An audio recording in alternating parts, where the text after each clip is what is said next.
اعوذ باللہ من الشیطان الرجیم بسم اللہ الرحمن الرحیم ومن آیاتہ ان خلقکم من تراب ثم اذا انتم بشر تنتشرون ومن آیاتہ ان خلق لکم من انفسکم ازواجا لتسکنوا الیہا وجعل بینکم مودۃ ورحمۃ ان فی ذلک لآیات لقوم یتفکرون ومن آیاتہ خلق السماوات والارض واختلاف السنتکم والوانکم ان فی ذلک لآیات للعالمین صدق اللہ العظیم۔ یہ میں نے اپنے معمول کے خلاف متعدد آیات اس وقت اسی لیے تلاوت کی ہیں کہ آپ کو اندازہ ہو جائے کہ جو مضمون اب آ رہا ہے اس کا انداز کیا ہے۔ سورہ نحل میں ہم نے دیکھا تھا کہ پہلے اللہ تعالیٰ کی خاص خلاقی کی علامات، اس کے خاص جو بھی اس نے تخلیق فرمایا ہے مختلف اعتبارات سے ان کی نشانیوں کا تذکرہ کر کے ان فی ذالک لآیہ، یہ ہم نے سورہ شعراء میں بھی دیکھا، لیکن وہ تاریخی اعتبار سے تھی نشانیاں، اور جو ہیں آفاقی انفسی آیات الہیہ ان کے حوالے سے سورۃ النحل میں یہاں مضمون وہی ہے، لیکن شروع میں کیا جا رہا ان من آیات ہی، بعد میں تذکرہ ہو رہا ہے اللہ تعالیٰ کی اس خلاقی یا خاص اس کی جو بھی رحمت کے مظاہر ہیں ان کا، اور اس کی آیات میں سے ہے کہ اس نے تمہیں پیدا کیا مٹی سے اور پھر تم انسان بن گئے ہو کہ جو زمین میں پھیلے ہوئے ہو۔ ومن آیات ہی، اس کی آیات ہی میں سے یہ ہے ان خلق لکم من انفسکم ازواجا، کہ تمہارے لیے تمہاری نوع ہی میں سے تمہاری بیویاں بنائی، جوڑے بنائے، لتسکنوا الیہا، تاکہ تم ان کی طرف سکون پکڑو، وجعل بینکم مودۃ ورحمہ، اور یہ کہ تمہارے مابین ایک دوسرے کے لیے محبت اور رحمت پیدا کر دی۔ ان فی ذلک لآیات لقوم یتفکرون، یقیناً اس میں آیات ہیں ان لوگوں کے لیے جو غور و فکر کریں۔ ومن آیاتہ خلق السماوات والارض، اور اس کی آیات میں سے ہے آسمان اور زمین کی تخلیق، واختلاف السنتکم والوانکم، اور تمہاری زبانوں اور تمہاری رنگوں کا فرق، کتنی بولیاں ہیں، کتنی زبانیں دنیا میں ہیں جو لوگ بولتے ہیں، کتنے مختلف رنگ ہیں لوگوں کے، بہت سے زرد روح ہیں، کوئی سرخ روح ہیں، کوئی سیاہ فام ہیں، مختلف لوگوں کو اللہ نے پیدا کیا ہے۔ تو یہ جو تخلیق میں تنوع ہے یہ بھی اللہ تعالیٰ کی خلاقی کی ایک بڑی علامت ہے۔ ان فی ذلک لآیات للعالمین، یقیناً اس میں ان لوگوں کے لیے کہ جو علم رکھتے ہوں نشانیاں ہیں، آیات ہیں۔ ومن آیاتہ منامکم باللیل والنہار، اور یہ بھی اس کی نشانیوں میں سے ہے، اس کی حکمت اور اس کے علم کی نشانیوں میں سے ہے تمہارا سونا، رات کے وقت بھی اور دن میں بھی قیلولہ انسان کرتا ہے اور رات کے وقت سونا ہے۔ وابتغاؤکم من فضلہ، اور یہ کہ پھر بقیہ اوقات میں جو تم اس کا فضل تلاش کرتے ہو، اس کے لیے بھاگ دوڑ کرتے ہو، محنت کرتے ہو، پھر تمہاری معاشی جد و جہد ہے۔ ان فی ذلک لآیات لقوم یسمعون، یقیناً اس میں نشانیاں ہیں ان لوگوں کے لیے جو سنتے ہیں، یعنی جو دل سے کے کانوں سے سنتے ہیں۔ ایک ہے حیوانوں کی طرح کا سننا، ایک ہے انسانوں کی طرح کا سننا، دل سے سننا۔ ومن آیاتہ یریکم البرق خوفا وطمعا، اور یہ بھی اس کی نشانیوں میں سے ہے کہ وہ تمہیں دکھاتا ہے بجلی، جب بجلی کونتی ہے تو خوف کے ساتھ بھی اور لالچ کے ساتھ بھی۔ خوف بھی ہوتا ہے کوئی طوفان نہ ہو کہ جس سے کوئی تباہی آ جائے، لیکن لالچ بھی ہوتا ہے کہ بارش آئے، باران رحمت آ جائے، تو خوف و طمع۔ وَيُنَزِّلُ مِنَ السَّمَاءِ مَاءً، اور پھر برساتا ہے وہ آسمان سے پانی، فَيُحْيِي بِهِ الْأَرْضَ بَعْدَ مَوْتِهَا، پھر زندہ کرتا ہے اس کے ذریعے سے، پانی کے ذریعے سے زمین کو اس کے مردہ ہو جانے کے بعد۔ ان فی ذلک لآیات لقوم یعقلون، یقیناً اس میں نشانیاں ہیں ان لوگوں کے لیے جو عقل سے کام لیں۔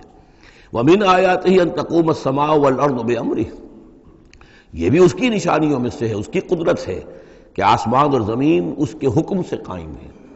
یعنی یہ سارا جو اجرام سماویہ ہیں، یہ بڑے بڑے کرے ہیں، بڑے بڑے، آج جو ہمیں بتایا جاتا ہے کہ کتنے بڑے سائز کے، ہمارا سورج بیچارہ ان کے سامنے بہت ہی معمولی سی شے ہے، اتنے بڑے بڑے ستارے موجود ہیں، سٹارز موجود ہیں، ان سب کو اپنی اپنی جگہ پر اپنے اپنے مدار میں کس نے تھاما ہوا ہے۔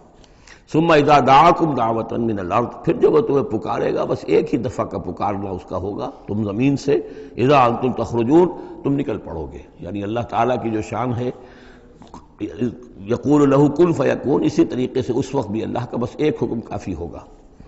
وَلَهُ مَن فِي السَّمَاوَاتِ وَالْأَرْضِ، اور جو کچھ بھی آسمان اور زمین میں ہے اسی کا ہے، اسی کی ملکیت ہے۔ كُلٌّ لَهُ قَانِتُونَ، سب اسی کے حکم کے تابع فرمان ہیں۔ وَهُوَ الَّذِي يَبْدَأُ الْخَلْقَ ثُمَّ يُعِيدُهُ، وہی ہے جو پہلے پیدا کرتا ہے، پہلی بار تخلیق فرماتا ہے، پھر اس کو دہراتا بھی ہے، یا دہرائے گا، تمہاری تخلیق دہرائے گا کہ دوبارہ تمہیں پیدا کرے گا۔ وَهُوَ أَهْوَنُ عَلَيْهِ، اور وہ اس پہ زیادہ آسان ہے، زیادہ ہلکا ہے۔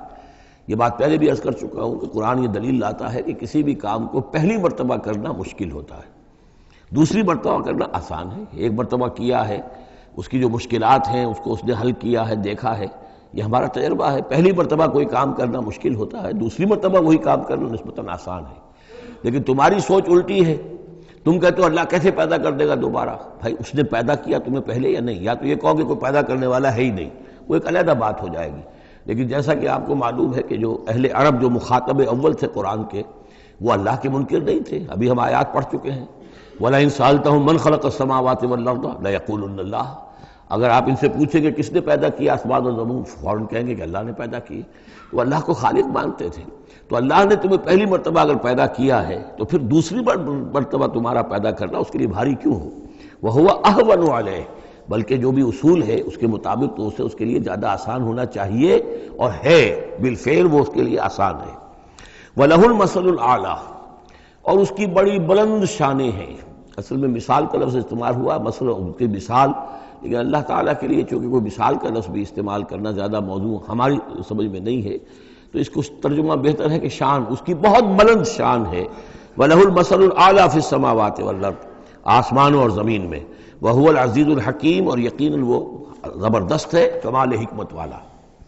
ضرب لکم مثلا من انفسکم، وہ تمہارے لیے تمہارے ہی جیوں میں سے، تمہاری اپنی سوچ جو ہے اس کے حوالے سے ایک مثال بیان کرتا ہے۔ هل لکم مما ملکت ایمانکم من شرکاء فیما رزقناکم فانتم فیہ سواء، کیا تمہارے لیے جو تمہارے ملک یمین ہیں، غلام ہیں، لونڈیاں ہیں، کیا وہ شریک بھی بن جاتے ہیں تمہارے اس چیز میں کہ جو ہم نے تمہیں رزق دیا ہے؟ ظاہر بات ہے کہ غلام تو غلام رہے گا، وہ شریک تو نہیں ہوگا، وہ برابر کا حقدار اور اختیار تو نہیں رکھے گا۔ اس جو بھی آقا کا مال ہے اور ملکیت ہے اس میں اصل اختیار اور تصرف جو آقا کا ہے۔ غلام تو جو بھی اس کو حکم دیا جاتا ہے وہ بجا لاتا ہے۔ فَأَنْتُمْ فِيهِ سَوَاءٌ، کیا یہ ہو سکتا ہے کہ تم اور تمہارے غلام جو ہیں، تمہارے ملک یمین، وہ برابر ہو جائیں اختیار میں، ملکیت میں؟ تخافون کخیفتکم، کیا تم ان کے بارے میں بھی اسی طریقے کی سوچ رکھتے ہو جیسے کہ اپنے بارے میں اندیشے ہوتے ہیں، ایسا نہ ہو جائے، ایسا نہ ہو جائے، اس کا بھی اہتمام کر لیا جائے، اس اندیشے کا بھی سدجواب کر لیا جائے؟ کیا جتنی فکر تم اپنے بارے میں کرتے ہو، کیا اتنی ہی فکر اپنے ان غلاموں کے بارے میں بھی کرتے ہو؟ کخیفتکم انفسکم، کیا نگہداشت جو ہے جتنی اپنی کرتے ہو ان کی بھی کرتے ہو؟ کذالک نفصل الآیات لقوم یعقلون، اسی طرح ہم اپنی آیات کو واضح کر رہے ہیں، تفصیل بیان کر رہے ہیں ان لوگوں کے لیے جو عقل سے کام لیں۔ یعنی یہ کہ باقی جتنے بھی ہیں جن کو تم نے چھوٹے معبود مانا ہے، تم خود مانتے ہو چھوٹے معبود ہیں، اللہ بڑا معبود ہے، خالق حقیقی صرف وہ ہے، تو یہ کیسے برابر ہو جائیں گے؟ اور کیسے تم نے یہ سمجھ لیا ہے کہ ان کی سفارش جو ہے وہ بائنڈنگ ہو جائے گی اللہ پر، اور یہ تمہیں اللہ کی پکڑ سے بچا لیں گے؟ یہ تم نے جو تصور کیا ہے خود اپنے اوپر قیاس کرو، تو کیا تمہارے غلام جو ہے وہ تمہارے برابر ہو جاتے ہیں؟ تو جو کہ یہ جتنی بھی تم نے گھڑ لی ہیں معبود اپنے، یہ بھی سب مخلوق ہیں، چاہے وہ من گھڑت ہیں تمہارے جن کی کوئی حقیقت ہے ہی نہیں، اور چاہے یہ کہ وہ ملائکہ ہوں یا انبیاء ہوں یا اولیاء اللہ، وہ سب مخلوق ہیں۔ تو اللہ کے لیے تو سب غلام ہیں، تو اللہ کے برابر کیسے ہو جائیں گے؟ بل اتبع الذین ظلموا اہواءہم، حقیقت یہ ہے کہ ان ظالموں نے اپنی خواہشات کی پیروی کی ہے، بغیر علم، بغیر کسی علم کے، بغیر کسی سند کے۔ فمن یہدی من اضل اللہ، تو کون ہے جو ہدایت دے گا اس کو کہ جس کو اللہ نے بھٹکا دیا؟ یعنی اللہ تعالیٰ ان کے ضلالت کا فیصلہ کر چکا ہے کہ ان کی مہر تصدیق اللہ کی طرف سے ثبت ہو چکی ہے۔ وما لهم من ناصرین، اور اب ان کے لیے کوئی مددگار نہیں ہے۔ فاقم وجہک للدین حنیفا، یہ آیات بہت اہم ہیں جو آ رہی ہیں آگے، اور دین کا جو اصل روح ہے اور اس کی یعنی جو جڑ اور بنیاد ہے۔ فاقم وجہک للدین حنیفا، تو قائم رکھو، سیدھا رکھو اپنے چہرے کو اللہ کے دین کی طرف، حنیفا، یکسو ہو کر۔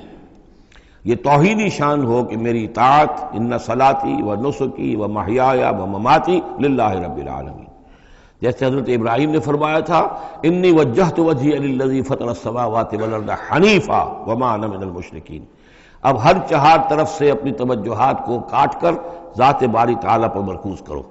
فَأَقِمْ وَجْهَكَ لِلدِّينِ حَنِيفًا فِطْرَةَ اللَّهِ الَّتِي فَطَرَ النَّاسَ عَلَيْهَا، یہی وہ فطرت اللہ ہے جس پر کہ اللہ نے انسانوں کو پیدا کیا ہے۔ انسانوں کی تخلیق اسی پر ہوئی ہے۔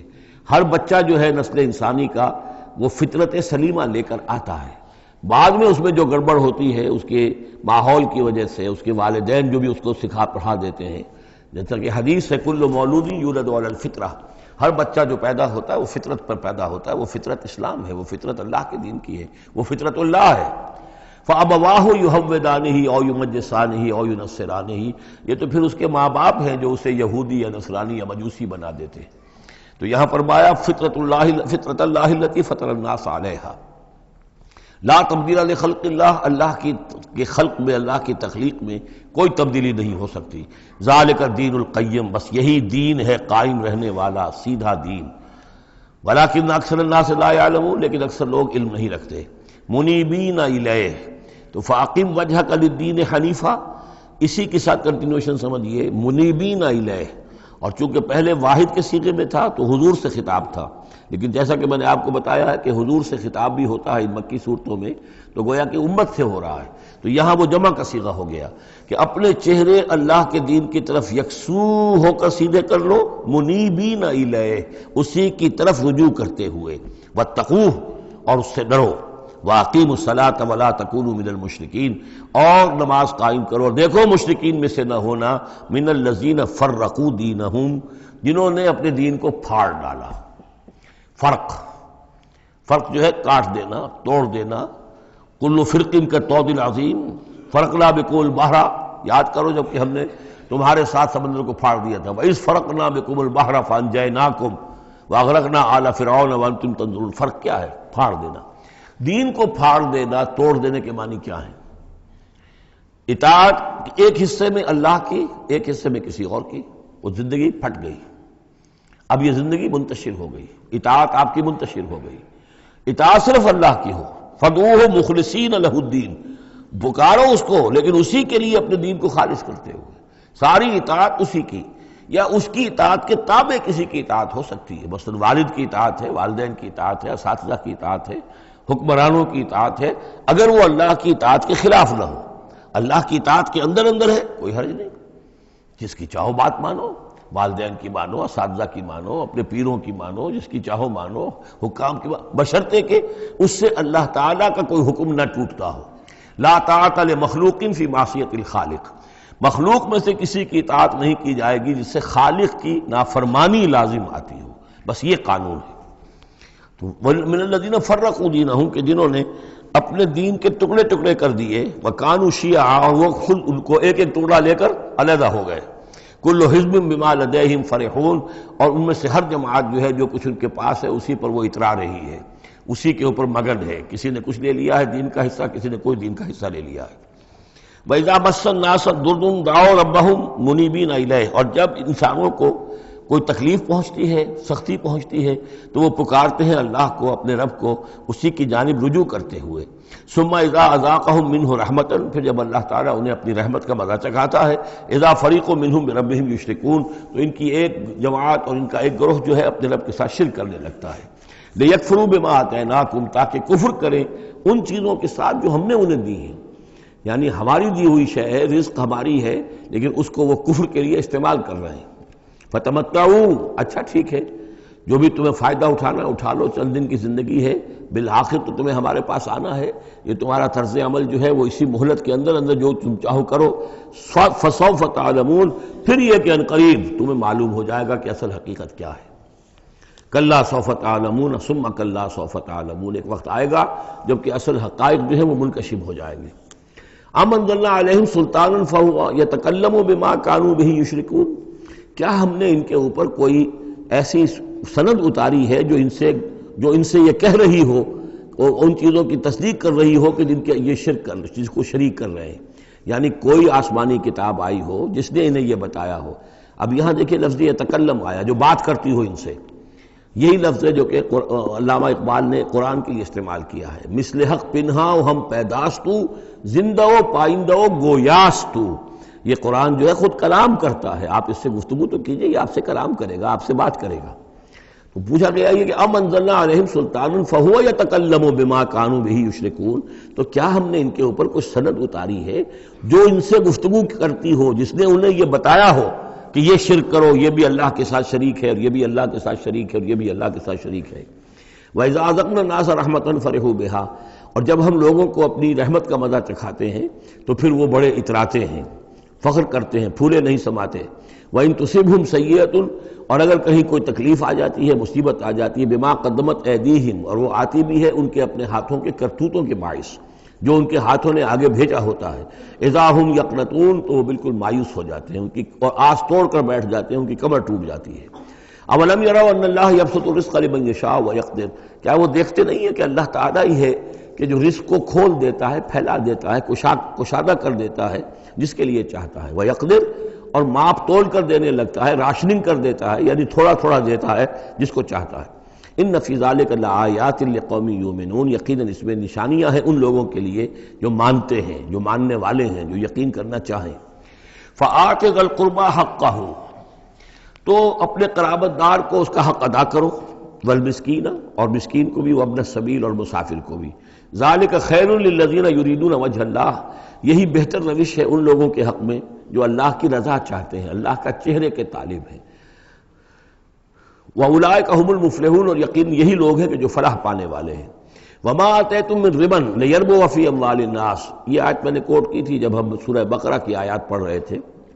اور جو کچھ تم دیتے ہو سود پر، یعنی یہ کہ ایک شخص ہے، اس کے پاس جو کچھ بچ گیا ہے، بچت ہے اس کی، اب اس کی دو شکلیں ہیں، یا تو اس بچت کو وہ اللہ نے جن لوگوں کو کم دیا ہے، جو محتاج ہیں، ان کو دے دے، اللہ کے ہاں اجر و ثواب لے لے، اللہ کے دین کے لیے لگا دے، اس کا بھی اجر و ثواب اللہ دے گا، یا بس آخری درجے میں یہ ہے کہ کسی کو قرض حسنہ دے دے تاکہ وہ اپنی ضرورت پوری کر لے اور پھر وہ رقم تمہیں واپس کر دے۔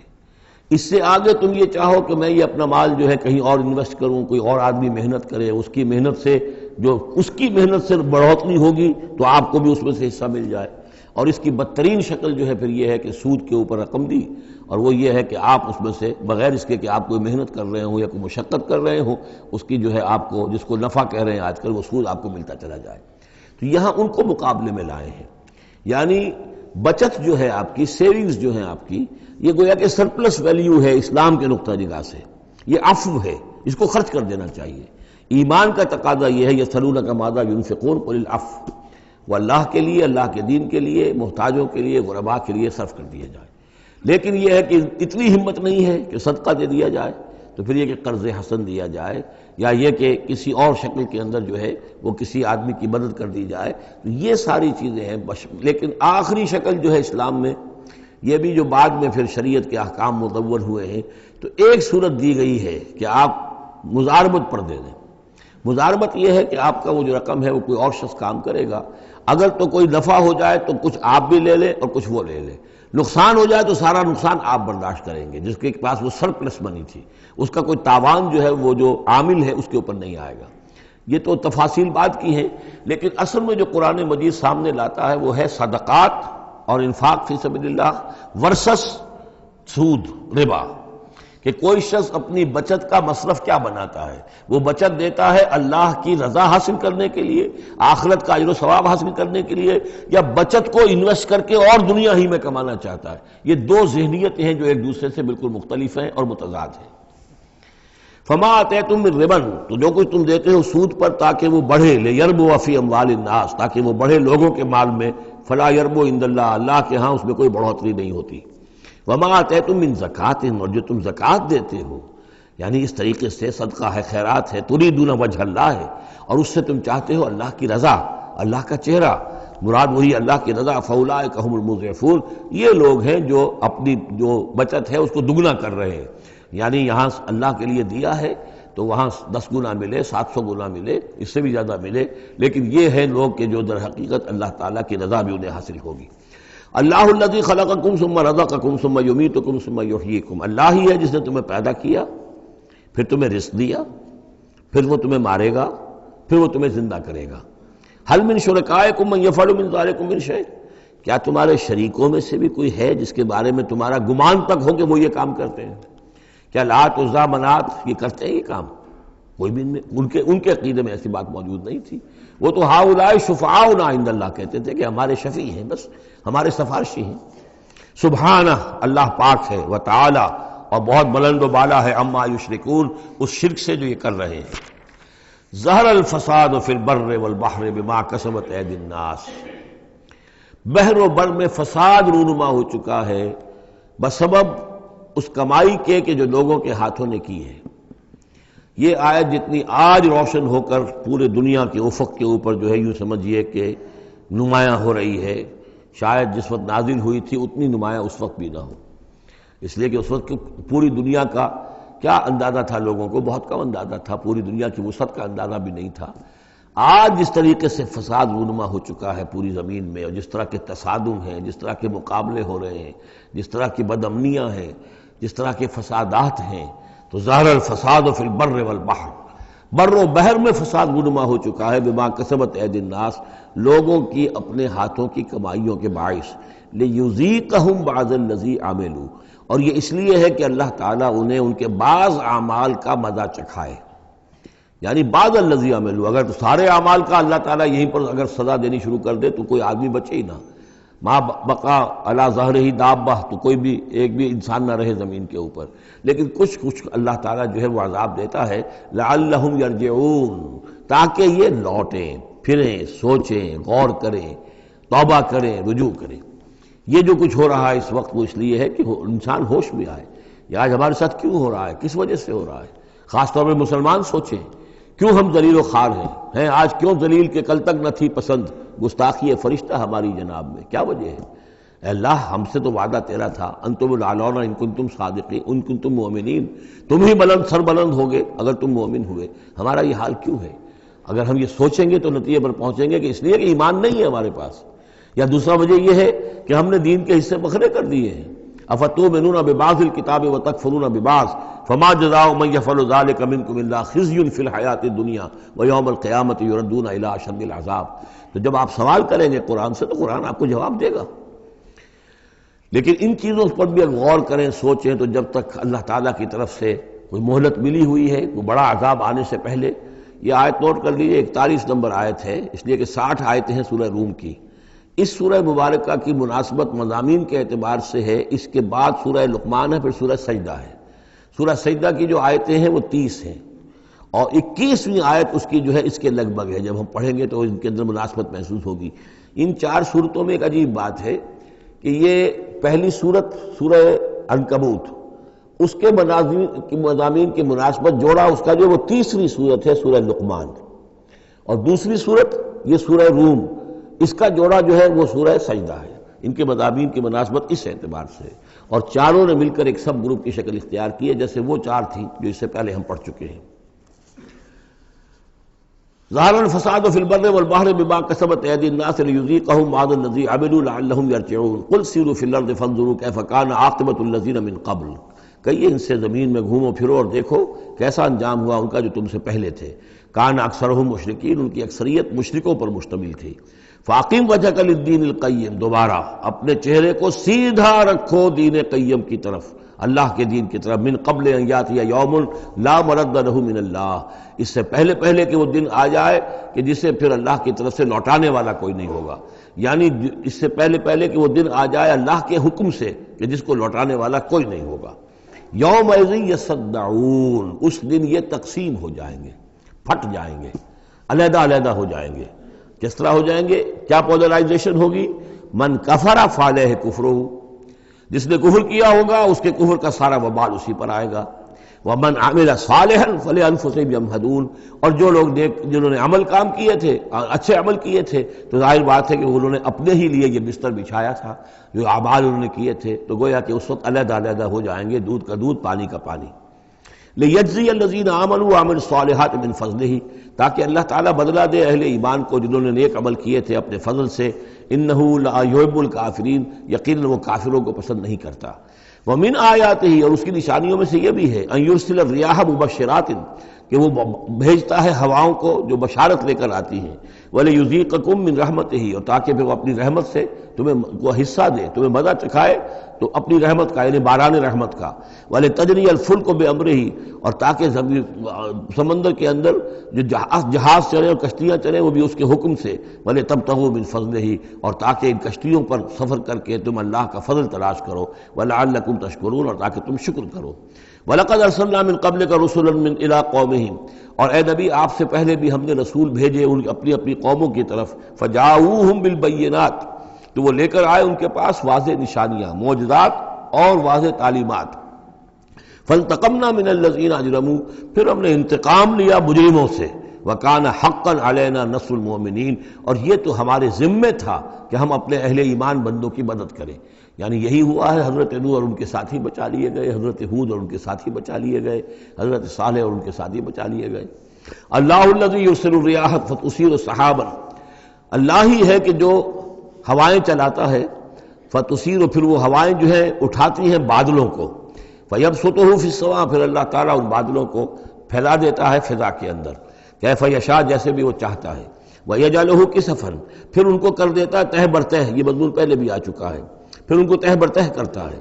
فَتَرَى الْوَدْقَ يَخْرُجُ مِنْ خِلَالِهِ، تم دیکھتے ہو کہ بارش برستی ہے اور مہ برستا ہے ان کے درمیان سے، فَإِذَا أَصَابَ بِهِ مَن يَشَاءُ مِنْ عِبَادِهِ إِذَا هُمْ يَسْتَبْشِرُونَ، تو جب اللہ تعالیٰ اپنے بندوں میں سے کسی پر اس بارش کو برسا دیتا ہے اس کی زمین پر، تو وہ بڑے خوش ہوتے ہیں، شاداں فرحاں ہوتے ہیں، خوشیاں مناتے ہیں۔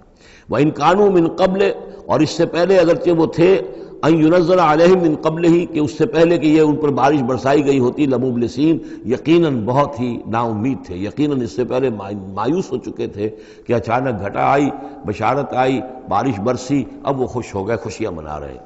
یہ خاص طور پر جو بارانی زمینیں ہوتی ہیں وہاں کے لوگوں کو اصل میں ان چیزوں کا زیادہ تجربہ ہوتا ہے۔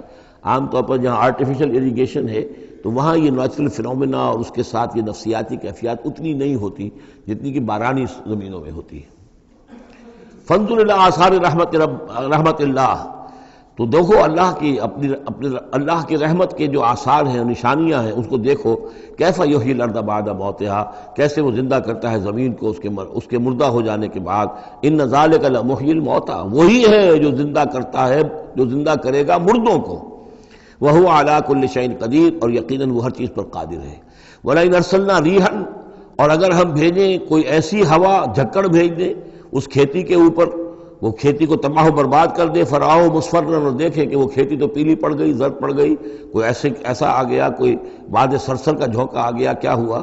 فَلَظَلُّوا مِن بَعْدِهِ يَكْفُرُونَ، تو پھر وہ اس کے بعد جو ہے وہ پھر ناشکری کرنے لگتے ہیں اللہ کے جناب میں، کہ ہمارے اوپر تو اللہ کی کوئی رحمت کبھی ہوئی ہی نہیں، ہمارے لیے تو ہماری تو قسمت پھوٹی ہوئی ہے، اللہ تعالیٰ کی طرف سے ہمیں کبھی کوئی خیر ملا ہی نہیں۔ فَإِنَّكَ لَا تُسْمِعُ الْمَوْتَىٰ، تو اے نبی آپ نہیں سنا سکتے مردوں کو، وَلَا تُسْمِعُ الصُّمَّ الدُّعَاءَ اذا ولوا مدبرین، نہ ہی آپ ایسے بہرے لوگوں کو سنا سکتے ہیں اپنی پکار اور اپنی دعوت کہ جو پیٹھ موڑ کر بھی چلے گئے ہوں۔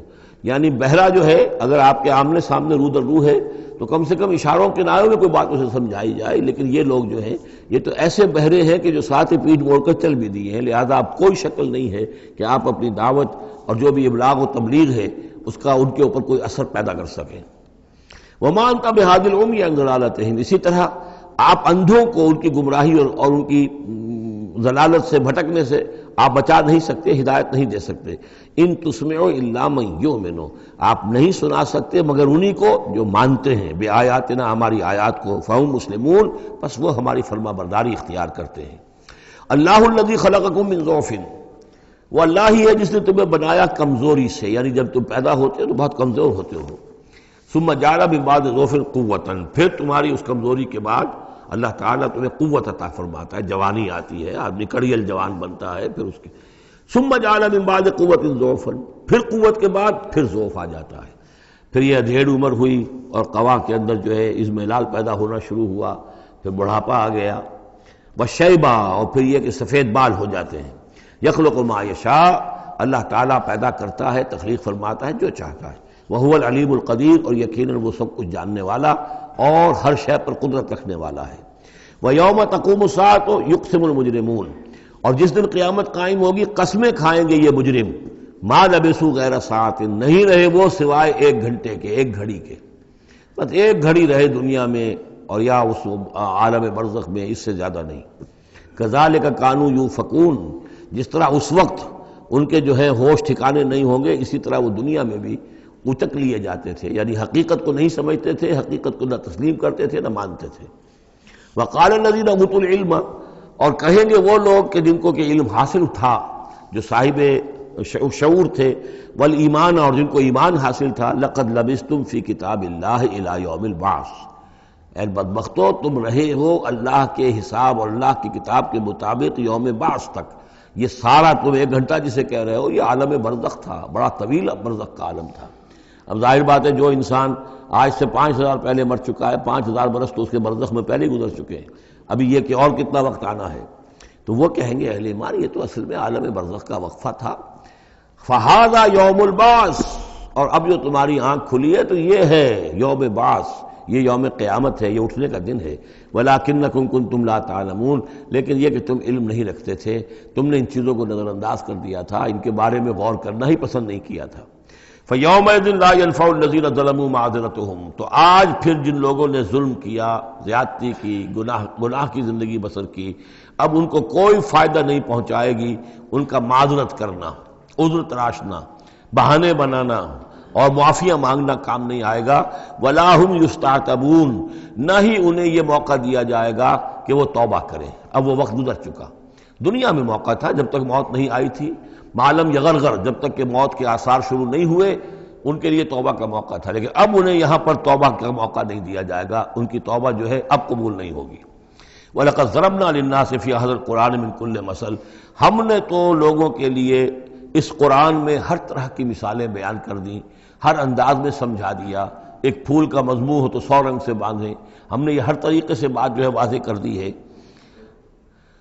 وَلَئِنْ جِئْتَهُمْ بِآيَةٍ، اور جب آپ ان کے پاس اگر آپ لے آئے ان کے پاس کوئی نشانی، لَيَقُولَنَّ الَّذِينَ كَفَرُوا إِنْ أَنْتُمْ إِلَّا مُبْطِلُونَ، تو یہی کہیں گے یہ لوگ کافر کہ نہیں ہو مگر تم جھوٹ گھڑ رہے ہو، یہ جھوٹی باتیں ہیں، من گھڑت باتیں ہیں جو تم کر رہے ہو، یا یہ کہ تم نے کوئی جادو کر دیا ہے۔ كَذَلِكَ يَطْبَعُ اللَّهُ عَلَىٰ قُلُوبِ الَّذِينَ لَا يَعْلَمُونَ، اسی طرح اللہ مہر کر دیا کرتا ہے ان لوگوں کے دلوں پر جو علم نہیں رکھتے۔ فَاصْبِرْ، بس اے نبی صلی اللہ علیہ وسلم آپ صبر کیجئے۔ إِنَّ وَعْدَ اللَّهِ حَقٌّ، اور جیسا کہ میں نے عرض کیا یہ صرف حضور کے لیے نہیں ہے، حضور کی وساطت سے تمام مسلمانوں کو۔ تو اے نبی آپ اور اے اہل ایمان تم سب صبر کرو۔ ان وعد اللہ حق، اللہ کے وعدے پر یقین رکھو، اللہ کا وعدہ سچا ہے، اس کی مدد آئے گی، غلبہ دین کو ہوگا، حق کا ہوگا، لیکن یہ کہ اس کے ابھی بہرحال ابھی اس کے امتحان اور بھی ہیں، تمہارا امتحان تو لیا جائے گا۔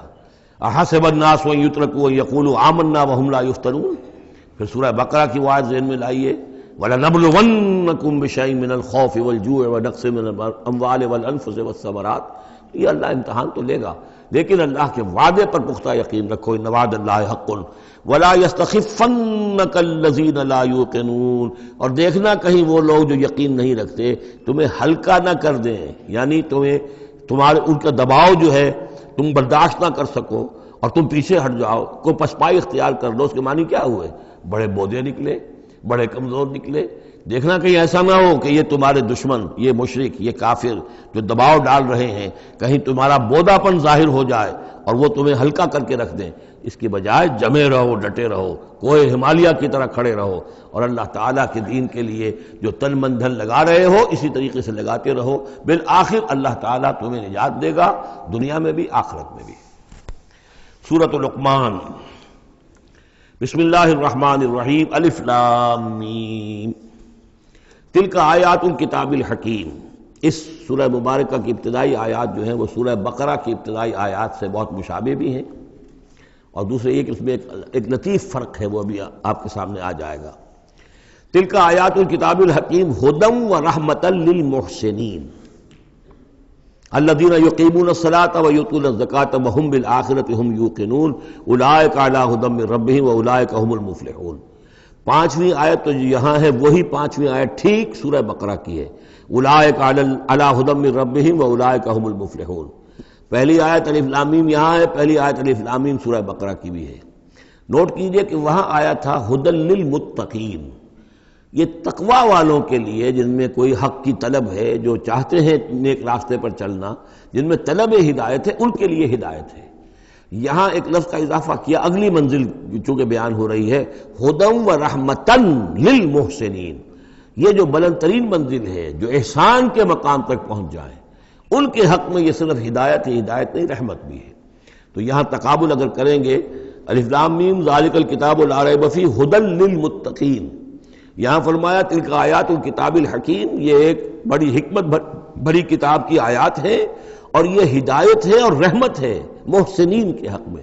اور یہ محسنین جو ہے قرآن کی اصطلاح کے طور پر، جیسا کہ میں بیان کر چکا ہوں سورہ مائدہ میں، کہ یہ پہلا درجہ ہے اسلام، اس سے اوپر ایمان، اس سے اوپر احسان۔ اذا اتقوا وآمنوا وعملوا الصالحات ثم اتقوا وآمنوا ثم اتقوا واحسنوا واللہ یحب المحسنین، ان کے حق میں یہ قرآن رحمت ہے۔ الذین، اب ان کے یہ اوصاف ہیں جو نماز قائم رکھتے ہیں، ویؤتون الزکاۃ، وہاں ہے ومما رزقناہم ینفقون، یہاں باقاعدہ لفظ زکوٰۃ آ گیا، وہ زکوٰۃ دیتے رہتے ہیں، یا یہ کہ اپنے تزکیے کے لیے مسلسل کوشاں رہتے ہیں۔ وہم بالآخرۃ ہم یوقنون، اور آخرت پر ان کا پورا یقین ہے۔ اصل شے جو ہے جو انسان کے عمل اور کردار پر اثر انداز ہوتی ہے، وہ ایمان بالآخرہ ہے۔ اولئک علی ھدی من ربہم، یہ لوگ ہیں ہدایت پر اپنے رب کی جانب سے، وَأُولَئِكَ هُمُ الْمُفْلِحُونَ، اور یہی ہیں فلاح پانے والے۔ وَمِنَ النَّاسِ مَن يَشْتَرِي لَهْوَ الْحَدِيثِ لِيُضِلَّ عَن سَبِيلِ اللَّهِ بِغَيْرِ عِلْمٍ، لوگوں میں سے کچھ ایسے بھی ہیں کہ جو کھیل کی باتیں خریدتے ہیں، کھیل کود، اور تاکہ لوگوں کی توجہ ادھر ہو جائے۔ اور یہ باقاعدہ کیا ہے نضر بن حارث، جو رؤسائے قریش میں سے تھا، اور اس شخص کا معاملہ یہ تھا کہ یہ حضور کے شدید ترین مخالفین میں سے تھا۔ اس نے یہ کیا کہ یہ لوگ جو ہیں، چونکہ عربوں کے اندر ذوق تو تھا، ان کے ہاں اچھے شاعروں کی بڑی قدر تھی، خطبہ ادب جو ہے، فصاحت و بلاغت جو ہے، اس سے ان کو دلچسپی تھی، قرآن مجید کی فصاحت اور بلاغت انہیں اپنی طرف کھینچتی تھی۔ وہ چاہتے تھے کہ یہ لوگ سنیں ہی نہ، تو وہ کہیں سے شام گیا اور وہاں سے کوئی گانا گانے والی ایک لونڈی لے آیا جو بہت اچھا گانا گاتی تھی، اور اس کی محفلیں اس نے منعقد کرانی شروع کر دی، تاکہ لوگ آئیں یہاں پر اور یہ اس میں مگن رہیں، اور رات کا وقت وہاں لگائیں تو دن میں سوئیں۔ بہرحال کسی طریقے سے ان کی توجہات جو ہے اس کو محمد کی طرف سے ہٹا کر صلی اللہ علیہ وسلم تو ان چیزوں میں لگا دیا جائے۔ اور یہ اچھی طرح سمجھ لیجئے کہ اس وقت دنیا میں یہ کھیلوں کا معاملہ، سپورٹس کا، گیمز کا معاملہ، اور پورے ذرائع ابلاغ کے اوپر معلوم ہوتا ہے چھائی ہوئی شے یہ ہے۔ ٹی وی کے اوپر تو معلوم ہوتا ہے کہ دنیا کی اہم ترین شے جو ہے وہ یہ گیمز ہیں، ان کے ٹورنامنٹس ہیں، وہ وہاں ہو رہا ہے، یہاں ہو رہا ہے، وہاں ہو رہا ہے، یہاں ہو رہا ہے، یہ ٹینس کا ہے، یہ فلاں کا ہے، یہ تیراکی کا ہے، اور یہ گیم، اس لیے کہ اسی کو دیکھتے رہو۔ جو بھی وقت کوئی فارغ ہے، ظاہر بات ہے کہ کہیں ایسا نہ ہو کہ کہیں بیٹھے بیٹھے کہیں اچانک خیال ہی آ جائے کہ بھئی سوچے انسان میں ہوں کون، کہاں سے آیا ہوں، کہاں جا رہا ہوں، زندگی کا مال کیا ہے، مقصد کیا ہے، اپنی حالات کے بارے میں ہی سوچے، دنیا کدھر جا رہی ہے، قوم کدھر جا رہی ہے، ملک کدھر جا رہا ہے، نہیں، ان کو مست رکھو۔ وہ اقبال نے تو کہا تھا کہ ابلیس نے یہ کہا اپنے کارندوں سے کہ مست رکھو ذکر و فکر صبح گاہی میں اسے، اور پختہ تر کر دو مزاج خانقاہی میں اسے۔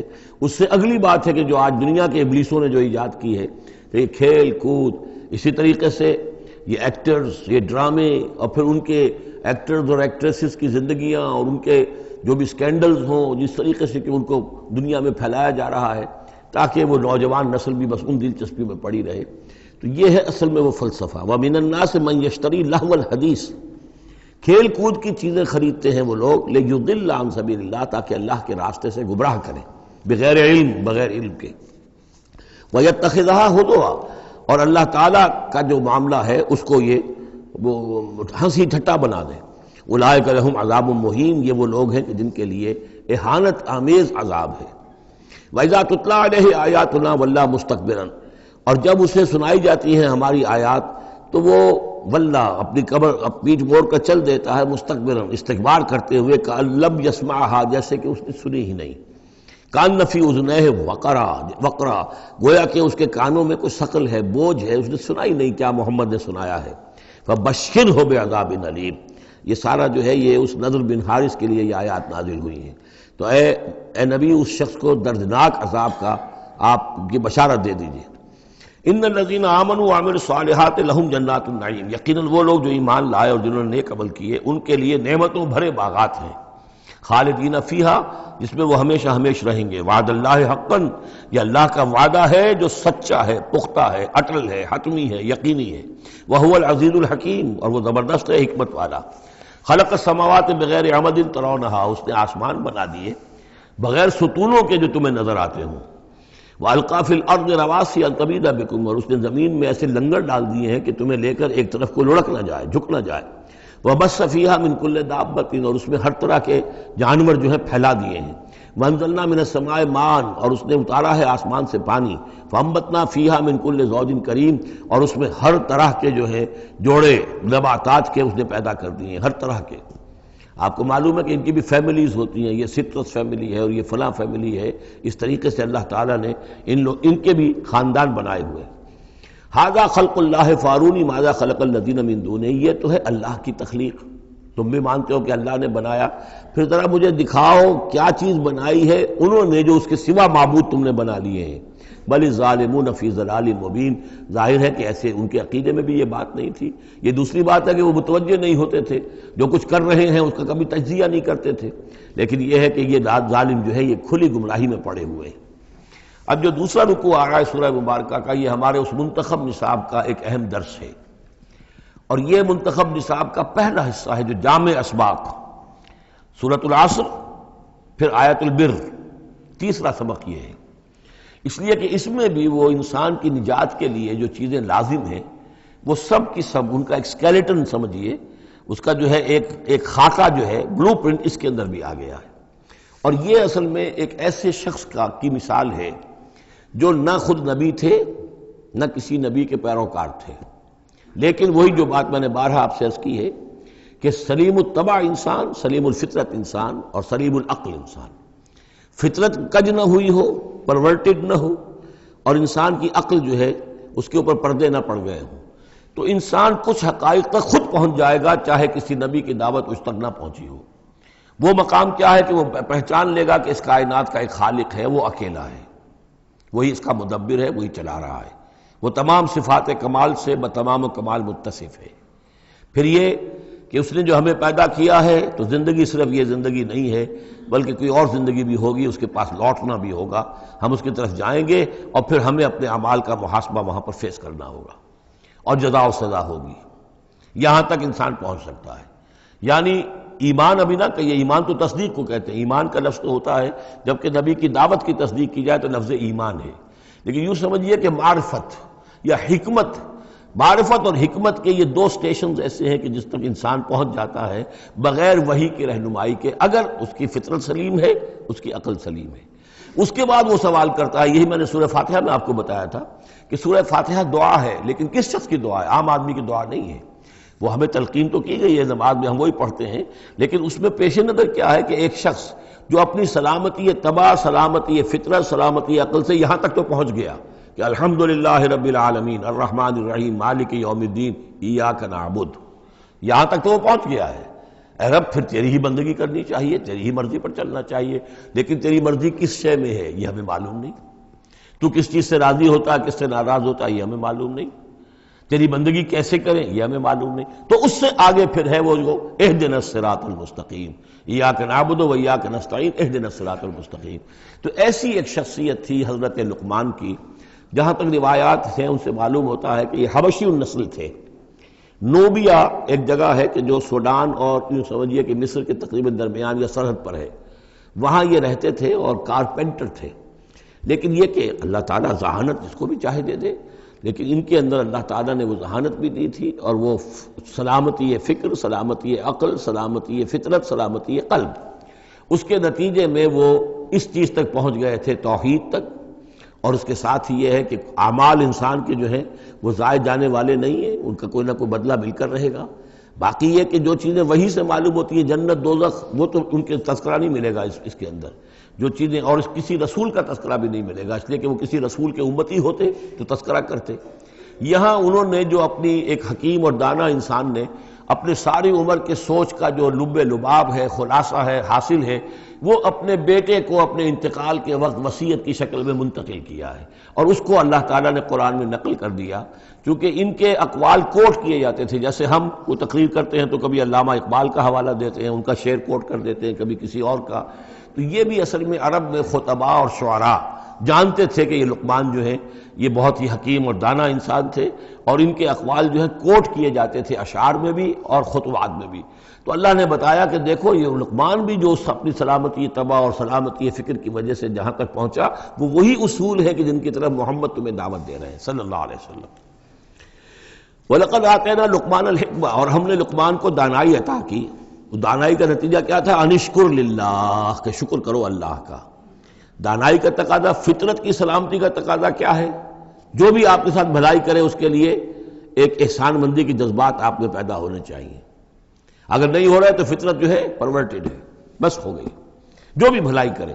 اور عقل کا تقاضا کیا ہے کہ اصل جو ہے منعم اس کو پہچان لیا جائے، اور وہ اللہ ہے۔ تو نتیجہ کیا نکلے گا؟ وہ سلامتی طبع جمع سلامتی عقل، تو اللہ کو پہچان لیا جائے اور کہا جائے الحمدللہ، جہاں سے قرآن مجید شروع ہوتا ہے۔ انشکر للہ، کہ شکر کرو اللہ کا۔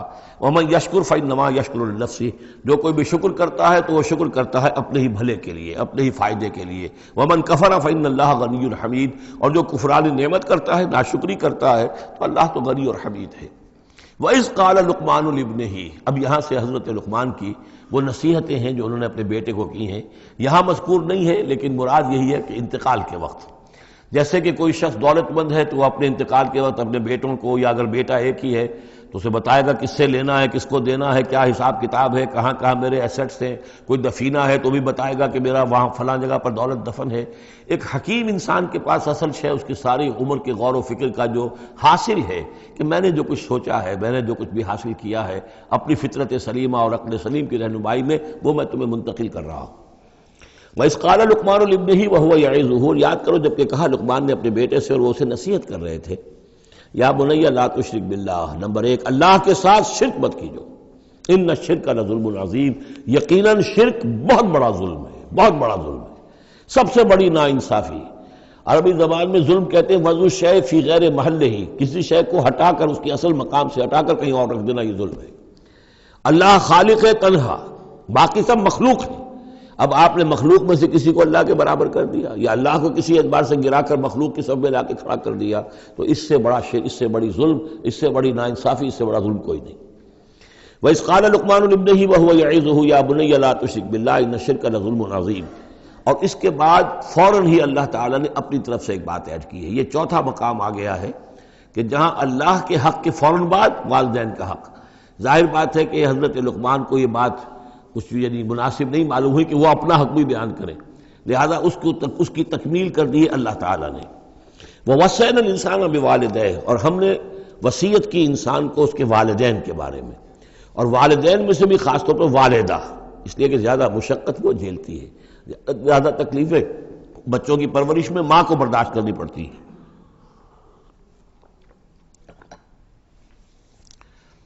وَوَصَّيْنَا الْإِنسَانَ بِوَالِدَيْهِ حملتہ امہ وہنا علی وہن، اسے اٹھائے رکھا، وہ جو حمل ہے اس کے اپنے جسم کے اندر اٹھائے رکھا اس نے اس کو، وہنا علی وہن، کمزوری پر کمزوری جھیل کر، وفصالہ فی عامین، پھر اس کا دودھ چھڑانا ہوا 2 سال میں سے۔ پھر یہ کہ پہلے 9 مہینے تو جونک کی طرح اس کے جسم کے اندر خون چوستا رہا، اور اس کے بعد پھر جو ہے دودھ اس کا جو ہے پیا ہے، تو وہ بھی اس کی توانائیاں اور اس کی قوت ہی ہے کہ جو دودھ کی شکل میں اس کے لیے غذا بنی ہے۔ انشکر لی ولوالدیک، کہ شکر کرو میرا اور اپنے والدین کا، الی المصیر، اور میری طرف تم کو لوٹ کر آنا ہے۔ اب دیکھیے جیسے میں نے وہاں عرض کیا تھا کہ سورہ عنکبوت میں اور اس میں بڑی مناسبت ہے ان دو میں، وہ مضمون اب یہاں بھی آ رہا ہے کہ اگر یہ 2 حق ٹکرا جائیں، ایک حق اللہ کا ہے شرک نہ کیا جائے، ایک حق والدین کے ساتھ حسن سلوک ہے، اب یہ ٹکرا گئے، والدین کہہ رہے ہیں شرک کرو، اب کیا کریں؟ وَإِن جَاهَدَاكَ عَلَىٰ أَن تُشْرِكَ بِي مَا لَيْسَ لَكَ بِهِ عِلْمٌ، اگر وہ تم سے جہاد کریں، تم پر دباؤ ڈالیں، تم سے لڑیں، تم سے جھگڑیں، اور تمہیں مجبور کریں کہ تم شریک کرو اور شرک کرو میرے ساتھ ایسی چیز کا کہ جس کا تمہارے پاس کوئی علم نہیں ہے، فَلَا تُطِعْهُمَا، تم کا کہنا مت مانو۔ وہاں پر بھی یہ مضمون آ چکا، یہاں دوبارہ آ گیا کہ ان کے حقوق ایک حد تک ہیں، اس سے آگے بڑھ کر وہ اللہ کے حقوق پر ڈاکہ ڈالنے لگے. بازی بازی بارش بابا ہم بازی. ان کے حقوق اللہ کے حقوق کے برابر نہیں ہو سکتے، ان کے حقوق اللہ کے حقوق سے فائق نہیں ہو سکتے، اس کے نیچے نیچے ہیں. تو شرک نہیں. البتہ یہاں یہ ذہن میں رکھیے کہ شرک صرف بت پرستی کو نہیں کہتے. لا تشرک، شرک کی کوئی قسم بھی ہو. اب اللہ کے کسی ایک حکم کو اگر والدین کہتے ہیں توڑو، اس کا کیا مطلب ہے؟ یہ شرک کا حکم دے رہے ہیں. اس لیے کہ آپ نے والدین کے کہنے پر اللہ کے حکم کی خلاف ورزی کی، اس کا مطلب ہے کہ آپ نے مطاع اور معبود والدین کو بنا لیا. نفس کے کہنے پر آپ حرام کے اندر منہ مار رہے ہیں تو آپ کا جو حرام جو دولت ہے وہ آپ کا معبود ہے، اور آپ کا نفس آپ کا معبود ہے. ارأیت من اتخذ الہہ ہواہ، کیا تم نے دیکھا اس شخص کو جس نے اپنی خواہش نفس کو اپنا معبود بنا لیا؟ تو شرک کا مفہوم جو ہے اس کا پورا وسیع مفہوم، اور جیسا کہ اس سے پہلے بھی تذکرہ ہو چکا ہے، اس پر الحمدللہ کہ میں نے تقریباً 20 سال پرانی بات ہے یہ، کہ میں نے اقسام حقیقت و اقسام شرک پر 6 گھنٹے کے کیسٹس جو ہیں میرے وہ ریکارڈڈ ہیں اور موجود ہیں. تو اس حوالے سے اس کو یہ نہیں سمجھنا چاہیے کہ شرک سے مراد صرف بت پرستی ہے. وَإِن جَاهَدَاكَ عَلَىٰ أَن تُشْرِكَ بِي مَا لَيْسَ لَكَ بِهِ عِلْمٌ فَلَا تُطِعْهُمَا. لیکن دیکھیے یہ ہے اللہ تعالیٰ کی تعلیم، اس کے اندر کیا توازن ہے. اس کا یہ مطلب نہیں ہے کہ والدین کے سارے حقوق ہی ساقط ہو گئے. اگر والدین مشرک ہیں، تمہیں شرک کرنے کا حکم دے رہے ہیں تو ان کا یہ حکم تو نہیں مانو گے، لیکن ان کے ساتھ حسن سلوک پھر بھی کرنا ہے. والد تو ہے نا، وہ والدہ تو ہے نا. وَصَاحِبْهُمَا فِي الدُّنْيَا مَعْرُوفًا، دنیا میں ان کے ساتھ رہو بہتر انداز میں، صحیح انداز میں خدمت ان کی کرو. اگر انہیں ضرورت ہے تو اپنا مال ان پر خرچ کرو. اس کے اندر یہ نہیں ہوگا کہ سارے حقوق ساقط ہو گئے، اب انہیں گالیاں دینی شروع کر دو یا ان کو جو ہے ستانا شروع کر دو، نہیں. لیکن اگر وہ اللہ کے حکم کے خلاف کوئی حکم دیتے تو مت مانو. وَاتَّبِعْ سَبِيلَ مَنْ أَنَابَ إِلَيَّ، اور پیروی کرو اس شخص کے راستے کی کہ جو میری طرف اپنا رخ کر چکا ہے. یعنی والدین کا اتباع نہیں ہے، والدین کی اطاعت نہیں ہے، والدین کے ساتھ حسن سلوک ہے. اطاعت ہوگی اگر اللہ کی اطاعت کے مطابق، اس کے دائرے کے اندر تو اطاعت بھی ہوگی، لیکن بالفعل اور آزادانہ کوئی اطاعت نہیں والدین کی. کہیں بھی قرآن مجید میں نہیں آیا اپنے والدین کی اطاعت کرو. کیا حکم دیا گیا؟ حسن سلوک، نیک سلوک. ان کی ضرورت، ان کی خبر گیری ہے، ان کی خدمت ہے، ان کی ضروریات کا لحاظ رکھنا، اس کا حکم ہے. باقی پیروی کرو اس شخص کی جس نے اپنا رخ میری طرف کر لیا ہے، وہ کوئی بھی ہے. پہلے انبیاء ہوتے تھے، انبیاء کی پیروی کرو. اب انبیاء نہیں ہیں، انبیاء کے خادم ہیں. انبیاء کی امتوں میں جو شخص بھی اٹھا ہے دین کی دعوت لے کر، جس نے اپنا رخ کر لیا ہے، جس نے کہا میں چل رہا ہوں اللہ کے راستے میں، کون میرا ساتھی بنتا ہے، تو پیروی کرو اس کی. وَاتَّبِعْ سَبِيلَ مَنْ أَنَابَ إِلَيَّ، پیروی کرو اس شخص کے راستے کی جس نے اپنا رخ میری طرف کر لیا ہے. ثُمَّ إِلَيَّ مَرْجِعُكُمْ، پھر میری ہی طرف تم سب کا لوٹنا ہے. والدین بھی یہیں آ جائیں گے میرے پاس، تم بھی آ جاؤ گے. فَأُنَبِّئُكُم بِمَا كُنتُمْ تَعْمَلُونَ، پھر میں تمہیں جتلا دوں گا جو کچھ کہ تم کرتے رہے تھے. اب یہاں بیچ میں جو آگے اللہ کی طرف سے آگے آئی، حضرت لقمان کی نصیحت صرف ابھی ایک آئی تھی، یا بنی لا تشرک باللہ ان الشرک لظلم عظیم، اے میرے بچے شرک مت کرنا اللہ کے ساتھ، اس لیے کہ شرک جو ہے بہت بڑا ظلم ہے، بہت بڑی ناانصافی ہے. دوسری وصیت ان کی کیا ہے؟ یا بنی انہا ان تک مثقال حبۃ من خردل فتکن فی صخرۃ او فی السماوات او فی الارض یأت بها اللہ ان اللہ لطیف خبیر. اے میرے بچے عمل، خواہ وہ نیکی کا ہو خواہ بدی کا ہو، انہا، ہا کی ضمیر ہے عمل کی طرف. عمل خواہ ایک رائی کے دانے کے ہم وزن ہو. اب یہ سب سے چھوٹی چیز، رائی کا دانہ، فتیلہ، نقیرہ، یہ 3 چیزیں آتی ہیں قرآن مجید میں عام طور پر چھوٹی شے کے لیے. لا یظلمون فتیلہ، لا یظلمون نقیرہ، اور یہ کہ رائی کا دانہ بہت چھوٹا. تو چاہے وہ نیکی یا بدی ہو، رائی کے دانے کے ہم وزن. اور پھر فتکن فی صخرۃ، وہ کسی پہاڑ کی، کسی چٹان کے پیٹ میں جا کر، کسی کھو کے اندر جا کر وہ عمل کیا گیا ہو. اور فی السماوات، یا آسمانوں میں کیا گیا ہو. اب تو آسمانوں میں ہے نا، آپ خلا میں جا کر وہ عمل کر رہے ہیں، تو پھر اب تو انسان جو ہے وہاں تک پہنچ گیا ہے. اور فی الارض، یا زمین کے پیٹ میں گھس کر کیا گیا ہو، یأت بہ اللہ، اللہ اسے لے آئے گا. یعنی انسانی اعمال، انسان اشرف المخلوقات ہے، اور انسانی اعمال ایسی گھٹیا چیز نہیں ہے کہ ایسے ضائع کر دے اللہ، چاہے وہ نیکی ہے چاہے بدی. فَمَن يَعْمَلْ مِثْقَالَ ذَرَّةٍ خَيْرًا يَرَهُ وَمَن يَعْمَلْ مِثْقَالَ ذَرَّةٍ شَرًّا يَرَهُ. لیکن عمل ضائع نہیں ہوگا، چاہے وہ رائی کے دانے کے برابر ہو، پھر چاہے وہ کسی چٹان میں گھس کر کیا گیا ہو، کسی پہاڑ کی کھو میں کیا گیا ہو، چاہے وہ خلا اور فضا کی پہنائیوں میں کیا گیا ہو، چاہے وہ زمین کے اندر سرنگ کھود کر کیا گیا ہو، یات بہ اللہ ان اللہ لطیف الخبیر، یقیناً اللہ تعالیٰ باریک بین ہے، باخبر ہے۔ اب دو چیزیں آ گئیں، اللہ کے ساتھ شرک نہیں، اور اعمال کے بارے میں دیکھ لو نیکی اور بدی کے نتائج نکل کر رہیں گے۔ اس سے آگے بعث بعد الموت کا یہاں تذکرہ نہیں ہے، اس سے بعد جنت اور دوزخ کا، اس لیے کہ یہ چیزیں معلوم ہوتی ہیں پھر نبی کے بتانے سے۔ اصولی طور پر جو چیز حکمت سے انسان جہاں تک پہنچ سکتا ہے وہ دو ہے، ایک خالق اور اس کے ساتھ شرک نہ ہو، اور نمبر دو اس اعمال انسانی ان کا ضرور بدلہ ملے گا۔ اب اس کے بعد تیسری بات، یا بنی اقم الصلاۃ، نماز قائم رکھو، یعنی جس اللہ کو تم نے پہچان لیا ہے، اب محض ایک مرتبہ پہچان لینا کافی نہیں ہوگا، اسے یاد رکھنا ضروری ہے، ورنہ شیطان تمہیں ورغلائے گا، تمہیں ادھر ادھر سے جو ہے تمہارا نفس تمہیں غلط راستے پر ڈال دے گا، جب تک کہ یہ ایمان باللہ مستحضر نہ رہے ذہن کے اندر۔ اور ایمان باللہ کو مستحضر رکھنے کے لیے ذکر ہے جو ہم پڑھ چکے ہیں، اتل ما اوحی الیک من الکتاب واقم الصلاۃ ان الصلاۃ تنہی عن الفحشاء والمنکر۔ لہذا اب نماز کون سی تھی وہ ہم نہیں جانتے، لیکن کوئی ذریعہ ایسا ہونا چاہیے کہ تم اللہ کو یاد کیا کرو۔ یا بنی اقم الصلاۃ، اور نمبر 4 وامر بالمعروف وانہا عن المنکر، اور نیکی کا حکم دو اور بدی سے روکو۔ یہ بھی تمہاری ذمہ داریوں میں سے ہے، یہ بھی انسان کی، یوں سمجھیے کہ اس کی انسانیت، اس کی شرافت، اس کی مروت کا تقاضا ہے کہ وہ اپنے جو ابنائے نو ہیں، جو بھی انسان ہیں، ان کی بھلائی کے لیے کوشاں ہوں، اور سب سے بڑی بھلائی ان کی اور سب سے بڑی خدمت یہی ہے کہ انہیں برائیوں سے روکا جائے اور بھلائیوں کی دعوت دی جائے۔ وَاصْبِرْ عَلَىٰ مَا أَصَابَكَ، اور یہ بھی جان لو کہ اگر یہ امر بالمعروف و نہی عن المنکر کرو گے تو تکلیفیں آئیں گی، مصیبت آئیں گی۔ پسند تو کسی کو نہیں ہے کہ آپ اس پر تنقید کریں۔ اگر آپ کسی بچے کو بھی سڑک پر کھیل رہا ہو، گلی میں کھیل رہا ہو، اگر آپ اس سے کہہ دیں کہ بیٹے یہ کوئی کرکٹ کھیلنے کی جگہ نہیں ہے، کسی کی گاڑی کا شیشہ توڑو گے تم، تو آپ دیکھ لیجئے پھر کیا آپ کا وہ اس کو کیا جواب دے گا آپ کو۔ اسی لیے آپ بولتے ہی نہیں ہیں کہ اپنی عزت لے کر وہاں سے نکل جائیں۔ تو کسی کو بھی نصیحت پسند نہیں ہے، حق کڑوا ہے، لہذا اب اگر حق کہنا ہے اور نصیحت کرنی ہے تو پھر تیار رہو کہ وہ ممکن ہے تمہیں پلٹ کر گالی دے دے، وہ کہے کہ تم پہلے ذرا اپنے دامن کو دیکھو تمہارے کتنے دھبے ہیں۔ اب جو بھی ہو برداشت کرو، اور اگر کوئی بڑی بات ہے، اگر فرعون کے سامنے جا کر حق کہو گے تو وہ تو کہے گا کہ میں تمہیں جیل میں ڈالوں گا۔ تو اس طریقے سے یہ وَاصْبِرْ عَلَىٰ مَا أَصَابَكَ، پھر جو شے بھی تم پر آئے اس پر صبر کرو، إِنَّ ذَلِكَ مِنْ عَزْمِ الْأُمُورِ، یقیناً یہ چیزیں ہیں جو بڑی ہمت کے کاموں میں سے۔ گویا کہ وہ چاروں چیزیں اس میں آ گئیں، وَالْعَصْرِ إِنَّ الْإِنسَانَ لَفِي خُسْرٍ إِلَّا الَّذِينَ آمَنُوا وَعَمِلُوا الصَّالِحَاتِ وَتَوَاصَوْا بِالْحَقِّ وَتَوَاصَوْا بِالصَّبْرِ۔ یہاں اصطلاحات ذرا علیحدہ ہو گئی، تواسی کے بجائے امر بالمعروف نہی عن المنکر آ گیا، صبر جو کا تو ہے، باقی ایمان اور وہ تمام چیزیں، اعمال صالحہ میں سے نماز آ گئی، والدین کے ساتھ حسن سلوک آ گیا۔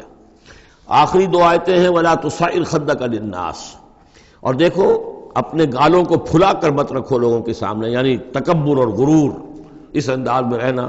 وَلَا تَمْشِ فِي الْأَرْضِ مَرَحًا، اور تم زمین میں اکڑ کر نہ چلو۔ ان اللہ لا يحب كل مختال فخور، یقیناً اللہ تعالیٰ کو جو اکڑنے والے ہیں، اور یہ مختال بنا ہے خیل سے، خیل کہتے ہیں گھوڑے کو، گھوڑے کی چال میں ایک تمکنت ہوتی ہے، تو جب انسان بھی بڑی تمکنت کے ساتھ چلتا ہے تو وہ گویا کہ اختیال بن گیا۔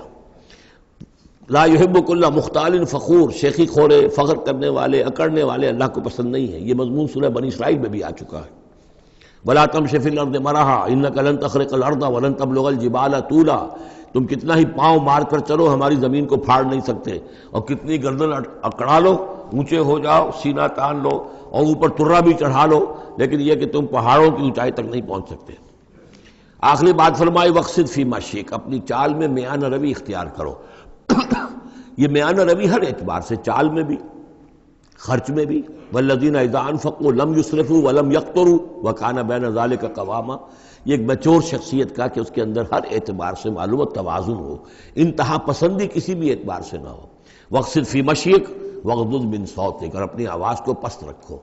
اس کا مطلب کیا ہے کہ کہیں کوئی آرگومنٹ ہے کہ جھگڑا ہو گیا ہے تو آواز کو بلند کرنے کی کوشش نہ کرو، بات اپنی کرو۔ عام طور پر یہ ہوتا ہے کہ جب آدمی دیکھتا ہے کہ میری دلیل تو کمزور پڑ گئی تو پھر وہ اپنی آواز کی والیوم بڑھا کر کوشش کرتا ہے کہ کمپنسیٹ کرے کہ دلیل عقلی اعتبار سے تو کمزور ہے لیکن میری آواز جو ہے وہ اس کے اندر وزن پیدا کر دے. وَلَا وَغْضُضْ مِنْ صَوْتِكَ، اور دیکھو ان انکر الاصوات لصوت الحمیر، آواز جو گدھے کی ہوتی ہے وہ ڈھیچو ڈھیچو جب کرتا ہے تو بلند تو وہ بہت ہوتی ہے لیکن کس قدر ناپسندیدہ آواز ہے، کتنی ناپسندیدہ آواز ہے.